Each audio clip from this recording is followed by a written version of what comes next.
Scanning for audio.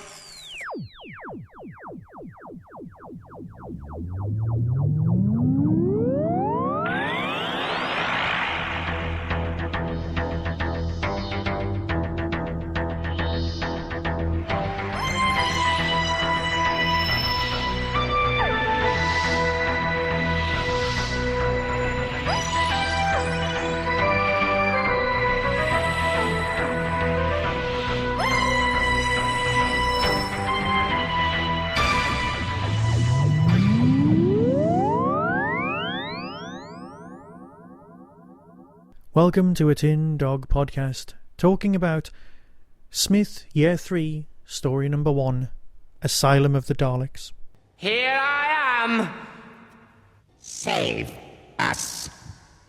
You will save us. Oh, what?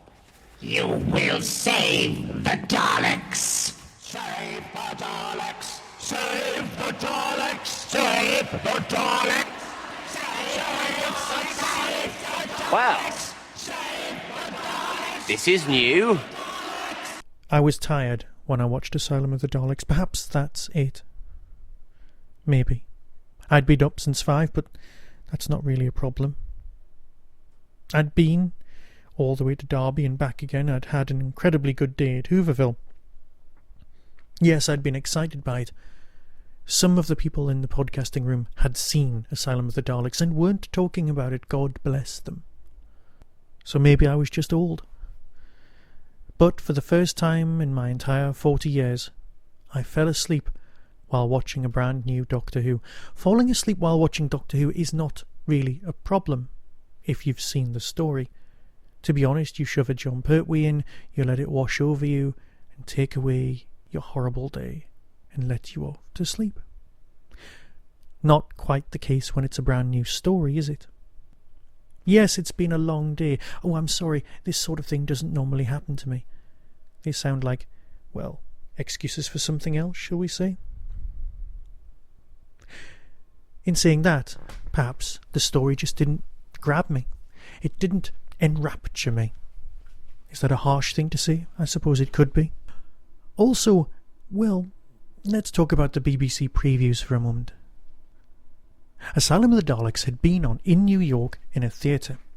God bless the people of the internet for not revealing what happens in the story. More of that in a moment. So it had been there, it was out there in the world. It had also been on at the BFI. I was going to record a whole mock sketch where I'm standing outside the BFI the day after waiting for it to start. But I couldn't really be bothered, as that was the entire gag. And yes, it had been on at the BFI, and many, many people had seen it. Yes, many people that I know, and of course, can I just play the I was jealous card? These people had seen the story, but I knew that I could watch Doctor Who early via the previews, and then be able to do a review and have it out for you, my lovely listeners, the day that the episode was broadcast.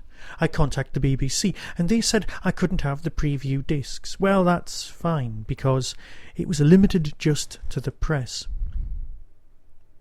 But I thought, no, it's not limited just to the press. Lots and lots of people have seen it. And they were all very enthusiastic, and they all said very nice things.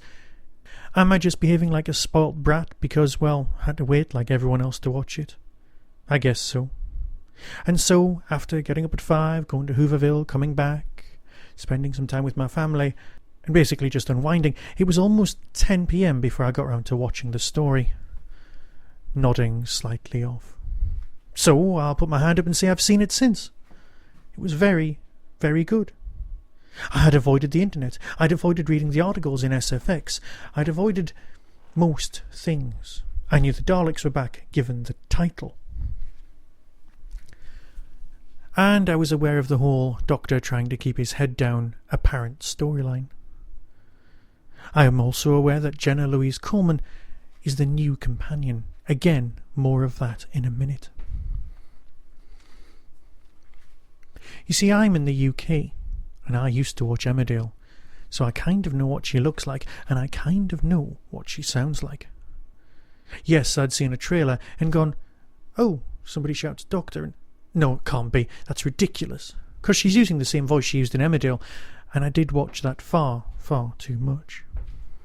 I'm kind of all over the place. I need to at this point say that I have not seen Pond Life. I did not know it existed, and I know nothing of such things. So, let's call Jenna-Louise Coleman's character Souffle Girl. I'm assuming you've all seen the episode now, because let's face it, it's been on for a few days. The basic plot seems to split into 3 categories. First off, the problems with Amy's life. Amy and Rory are no longer getting along. Eventually we find out that the problem seems to be, well, she can't have kids. And Rory's always wanted kids.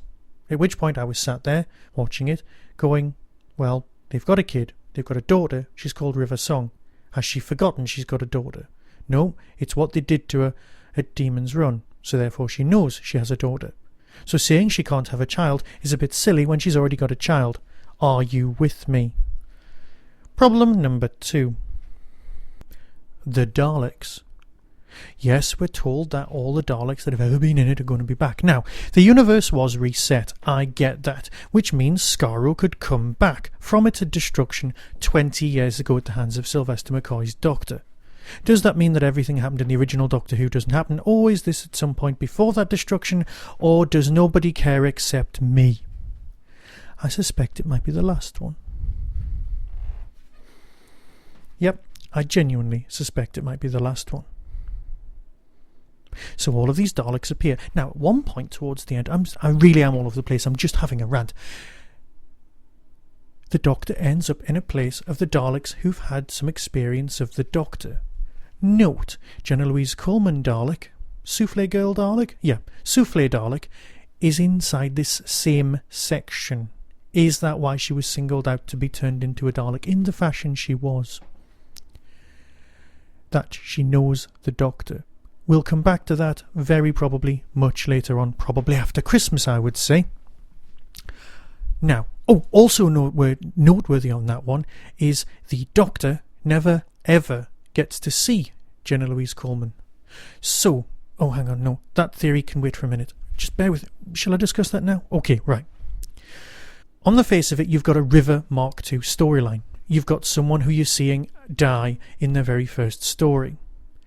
She's not using her real name in order to disguise the fact that she knows the Doctor, or her subconscious is repressing that because she knows the future. But Moffat's too clever for that, probably. He wouldn't give us the same story twice. Sherlock Holmes. And it might be dressed up like this, but bear with me. The Souffle Dalek has removed all references of the Doctor, thus making him shout Doctor Who for a good minute at the end and irritating the hell out of me.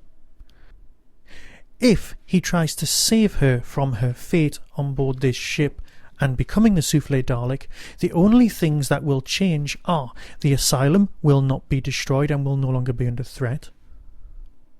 The Rory marriage might have an issue still, but more importantly, the Daleks will then remember him. He can save her and get back to where he's supposed to be. So perhaps that's where it's going, because she gets saved and put in that bit of the Asylum because she knows the Doctor. It's just a theory. It's logical, but it's a theory. And it is the elephant in the room. Souffle Girl. Souffle Dalek. Yeah, let's go with that. Because the names apparently don't match. But you know, people lie. So, where was I? Talking about these other Daleks in the room. Yes, the heavy weapons Dalek. Now, there's a bit in the novelisation of Remembrance of the Daleks where all of the Daleks are scared of the heavy weapons Dalek because he's a bit mental. Is that the whole inspiration for this story? Because it's kind of cool in the book, but I'm not quite sure how it works. And also, surely the Asylum would have been wiped out in the Time War, but did the Time War actually happen in the Reset universe? Oh, I don't know. I've got a headache, and there's no way we'll know until somebody points it out and explains it and sits us down with a nice chart. So, we're told that every Dalek in existence is going to turn up, which they kind of do, in the background, covered in cobwebs. But, in the bit where you see the Daleks who have been in all the other stories, couldn't they have used the old Daleks at that point? Here's the one from Kemble. Alright, redress it. Make the insides of the cage bit less see-through. We'd be happy. We really would. But All of this is just to distract us from the fact that the Bronze Daleks are back, the Teletubby Dalek was at the back, and why have the Daleks got a Prime Minister? Somebody's been reading far too many old Dalek annuals for my liking. So I just would have liked them to be the old Daleks that were trundling around, rather than, well, you know, the Bronze Daleks covered in dust. Oh, and can I just see, where'd you get the eggs from? Where'd you get the milk from? Powdered egg, powdered milk. Leave it there. See, these things just sound like they've irritated me, and they have. But again, the story was good. It was alright. It wasn't bad. It was an opening to the series. It was a standalone story. It was easy enough to work with. But because we know what's coming in the future, we, the fans, get the story arc feel. And everybody else just gets to watch a nice story where somebody sacrifices themselves to save the planet. With a bit of a twist. Well, I can live with that. But why bring back Skaro? Oh, I've completely forgotten. The modern Robo-Man. What was all that about? You know, even in Peter Davison's era, Dalek replicant people, they just looked like people. They didn't have an eye stalk coming out their head. Is it just to provide some sort of rubbish costume for a cosplay? Oh, I've come as myself with a big blue eye stalk out the front. Let's think. No, let's not do that. I can't see why that would be the case. It's a bit silly. And of course the other Dalek conversion that happens in the story doesn't take place like that at all. They're not being turned into Daleks, they're being turned into Robo-Men. Leave it. Just leave it, shall we? I sound like I disliked it. I sound like I've been ranting. And to be honest, perhaps I have. But perhaps I haven't. So very soon I'll be back to talk about something else. Probably another episode of Doctor Who. So until then, be seeing you.